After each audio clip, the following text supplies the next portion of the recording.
Night shifts at hospitals are notorious for being eerie and unsettling. The long hours in dimly lit corridors, the constant beeping of machines, and the haunting silence can create an atmosphere ripe for fear. For many healthcare workers, the night shift is a time of heightened alertness, where the line between reality and the supernatural can blur. This is a story of one such night, where the ordinary turned into the extraordinary, and the mundane transformed into the terrifying. Our story centers around a young nurse named Sarah. Fresh out of nursing school, she was eager to make a difference in the lives of her patients. Sarah had always been fascinated by the medical field, but nothing could prepare her for the chilling experiences she would encounter during her first night shift at St. Michael's Hospital. Alongside her was Mark, a seasoned nurse with years of experience under his belt. He had seen it all, and often shared stories that sent shivers down Sarah's spine. As the clock struck midnight, the duo began their shift, unaware of the horrors that awaited them. The first hour passed without incident, with Sarah and Mark checking on patients and ensuring that everything was in order. The hospital was quiet, save for the occasional rustling of sheets and the distant sound of a gurney being wheeled down the hall. As they made their rounds, Sarah noticed a peculiar patient in room 212. An elderly man, Mr. Thompson, lay in bed, staring blankly at the ceiling. His eyes were wide open, but he seemed to be in a trance.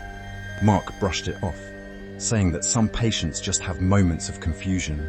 However, Sarah felt an unsettling chill as she caught a glimpse of Mr. Thompson's mouth moving silently, as if he were whispering secrets to the shadows. As the night wore on, strange occurrences began to unfold. The lights flickered intermittently, and the temperature in the hallway dropped significantly. Sarah and Mark exchanged worried glances, but Mark reassured her that it was just an old building with faulty wiring. However, Sarah couldn't shake the feeling that something was amiss. When they returned to check on Mr. Thompson, they found his bed empty. Panic set in as they searched the room, but there was no sign of him. Mark insisted that he must have wandered off, but Sarah felt an overwhelming sense of dread. It was as if Mr. Thompson had vanished into thin air. Determined to find the missing patient, Sarah and Mark began their search through the labyrinthine halls of the hospital. They called out for Mr. Thompson, their voices echoing in the silence. As they ventured deeper into the building, they stumbled upon the old surgical wing, long abandoned and shrouded in dust. The air was thick with the scent of decay, and the shadows seemed to dance menacingly. Sarah felt a knot tighten in her stomach as she recalled the stories Mark had told her about the surgical wing, where patients had once undergone experimental procedures that went horribly wrong. They decided to leave, but as they turned to retrace their steps, a chilling sound echoed through the hallway, a low, guttural moan. The sound sent shivers down Sarah's spine. She looked at Mark, who was equally unnerved. They followed the noise, which grew louder as they approached the end of the corridor. There, they found a door slightly ajar, creaking ominously. With a deep breath, Sarah pushed it open, revealing a dark room filled with old medical equipment. In the corner, illuminated by a flickering light, stood Mr. Thompson, his back turned to them.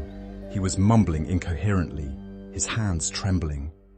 Sarah called out to him, but he didn't respond. Instead, he slowly turned to face them, his eyes wide and filled with a haunting emptiness. As Sarah stepped closer, she noticed something horrifying. Mr. Thompson's face was gaunt, his skin pale and stretched tight over his bones. It was as if he had aged decades in mere moments. "They're coming for me," he whispered, his voice barely audible. "They won't let me go." Fear gripped Sarah as she realized that Mr. Thompson was not just confused, he was terrified. Suddenly, the lights flickered violently, plunging the room into darkness. In that moment, Sarah felt a cold breeze sweep past her, and the door slammed shut behind them. They were trapped. Panic set in as they banged on the door, desperate to escape. The moaning grew louder, echoing through the room, and shadows began to swirl around them. Sarah could feel the presence of something sinister closing in.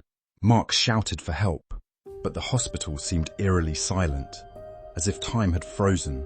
Just when they thought all hope was lost, the lights flickered back on, revealing the room in disarray. Mr. Thompson was gone, leaving only a lingering chill in the air. The door creaked open, and they stumbled out into the hallway, gasping for breath. Shaken but determined, Sarah and Mark returned to the nurses' station, where they reported the incident.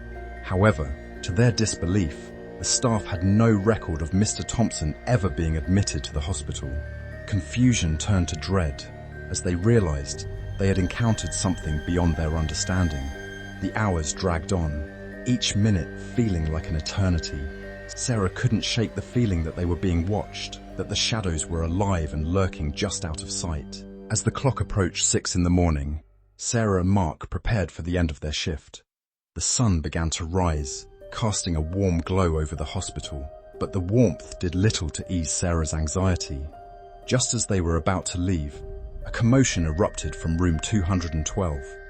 Rushing in, they found a different patient, a young woman who had just been admitted. She was screaming, her eyes wide with terror. "They're coming for me! They won't let me go!" she cried, echoing Mr. Thompson's words. Sarah's heart raced as she realized that the cycle was repeating itself. The hospital was a place where the lost souls lingered, trapped between life and death. The stories Mark had shared were not just tales, they were warnings.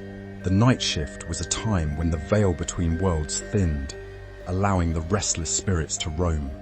With this realization, Sarah vowed to uncover the truth behind the hospital's dark history.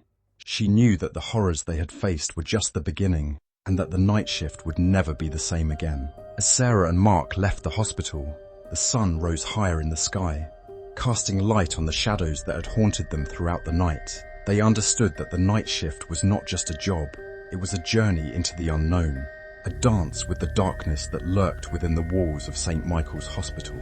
With every shift, they would carry the weight of the stories that had unfolded, the whispers of the lost souls echoing in their minds.